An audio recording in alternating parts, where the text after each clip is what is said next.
Hey, BassGeek here, and when the water temperatures drop during the fall, do you know what to target for shallow bass? Knowing what to target in the fall when the temperatures start to drop, especially when you get a cold front that moves through and really shuts those bass down. Now, we can all go out and catch them when they're busting shad, or chasing bait fish, and they're feeding up for when the temperatures really get cold. What about those days when that temperature plummets and they shut down? There's a few things that the bass is going to congregate around that hold heat up shallow that make it easy to find, easy to target. And this bait right here is one of my very favorites because you can fish it so many different ways.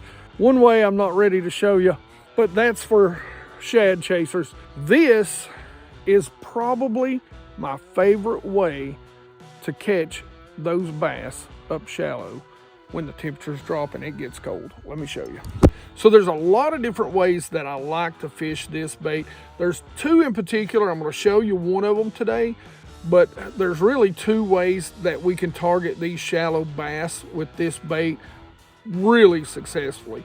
But these things are pretty incredible, and they come in two sizes. They're from J Bros, and these are the gliders. You can fish these a lot of different ways, and I mean, it's pretty obvious that you can fish these on a drop shot. They're an incredible drop shot worm. You can Texas rig this one. You're going to need a smaller hook to do it, and they're going to look incredible on a drop shot. That's not what we're going to be talking about today. As a matter of fact, there's a lot of different ways that you can rig these. I've even started to use this one because of the incredible tail action as kind of a soft jerk bait. And then there's another rig. Again, I'm going to kind of keep that one to myself. I am going to show you geeks, but I've been playing with it a lot here lately that involves both sizes of these. I have been scoping with it some, but you don't have to. I'll show it to you. It's a pretty unique rig. There's just so many different things you can do with this, and this has actually become one of my favorite shaky head worms because of the action it has underwater. And I cannot wait to show you that. But I love to use these worms to target these shallow bass, especially this one. And I'll show you how to rig it in just a minute. But first, let me show you some of the colors these come in. Like I said, these come in two different sizes. This is the 5.5 inch, this is the 3 inch, and this is green pumpkin. If you're old like me, you know, this is motor oil. A great color on the Tennessee River and a great color in lower light. This is red bug. Another great color for when the water's a little dirtier, works all over the country, black and blue. One of my favorite colors of all time, watermelon red. A great color to use this time of year, one of my favorites to use on the rig I'm about to show you, is Alabama crawl. A change up on green pumpkin, this is green pumpkin purple. Even in the clear water I fish, black. You around some smallmouth, you better tie on some cracked pepper. One of my favorite wintertime colors. I don't know why it gets bit so well, but when the water temps really drop, June bug is my go-to. The color that anybody thinks of when they think about drop shot, morning dawn. So what I normally like to rig is just the good old Pitstein knot. Run that across there about 5 to 7 times. Come through the top loop. And then for me, I like to go back down through the bottom loop. And the reason why, after I moisten, there we go. You just tighten it down. Notice the tag end is coming out the bottom. And what that does is it keeps it from catching as much trash, and God knows there's plenty of that when you're fall fishing. Now, if I'm using a spring, if I'm just using one that's got a metal keeper on there, I won't do this.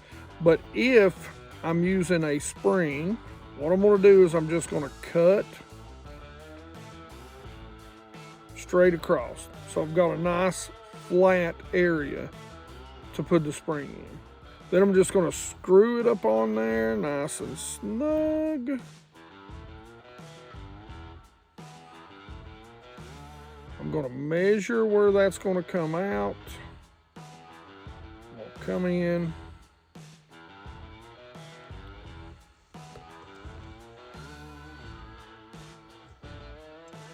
And just keep that nice and straight. You barely feel the tip sticking out. That's gonna keep it good and weedless. Like I said, I cannot wait to show you this in the water. So rod, reel, and line setup, guys, this is the TFO option.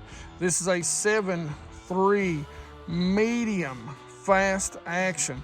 This is perfect for throwing this little shaky head. You can see it'll handle anything from 1/4 to 3/4. Now, you'll think, hey, it's a little light. By the time you put the worm and everything on there, it's gonna be pretty close. So it works out perfectly. Now, I've got K9, 8-pound. Depending on the amount of cover you're gonna be around, you might wanna upsize to 10, even 12-pound test. This is the Pflueger President reel. So far, I like it pretty good. Good looking reel. You know, I've had a couple of these, some of the older ones in the past, but yeah, I like it. Now, by the way, make sure you go check out K9. Some really good line. You guys need to try it out. Like I said, this thing has become my new favorite shaky head worm. It's got some incredible action underwater. The tail action is amazing. So the places you need to be fishing a shaky head when the water cools down is any sort of wood, around any sort of laydowns, dock pilings, rock. Now you're gonna wanna go a little bit lighter. Make sure that you're barely ticking that rock, because all those things are gonna hold heat from the sun, especially as the day goes on and the sun's been hitting those banks. That's what you want to pay attention to a lot of times as the temperatures begin to really get down. Those banks that are getting a lot of sun through the day will be bass hotbeds in the afternoon. So most of you know how to fish a shaky head by now, but I'm going to give you one of my favorite retrieves that's going to get reaction bites and bites from those fish that may not be super active. So what I do is I throw the bait out there and I let it sink to the bottom. I'll let it sit there for just a few seconds and then I'll just barely drag it. I'll stop again, shake it just the slack in the line. Shake just the slack in the line, and then I'll give it a little hop. Now as it's colder, smaller hops. But a lot of times what that hop will do is if you shake it and those bass come and nose down and you hop it, they'll react and grab it. They'll either grab it when it goes up or as it falls back down in front of them, so you can get a reaction bite. I'll do the same thing. I'll shake it, I'll drag it, I'll shake it, I'll hop it. That's kind of the retrieve I go with. And as always, setting the hook on these things, it's always going to be straight up. Most all the time with spinning gear, it's always going to be straight up. Reel down, keep them from jumping. One of the things that you always want to do when they do jump is you want to keep reeling. Stopping and letting them get slack is how they get loose. Then, as I always say, if it's a dink boat, hop it. If it's not, reach down and grab him or get your net.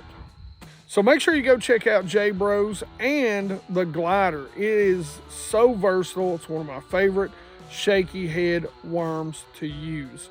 Like I said, make sure you're targeting that wood. Make sure you're targeting that rock area when the temperature drops up shallow. Trust me, you will get bit. So if you want to see how to rig up a drop shot and how I fish it differently during the cold weather, make sure you go check this video right here out. As always, questions, comments in the comment section below. Like it if you like it. Don't forget to subscribe. Make sure you ring that bell when you get the notifications and join the 100% Watch Squad. Watch 100% of the video 100% of the time. That helps us grow. And you geeks rock.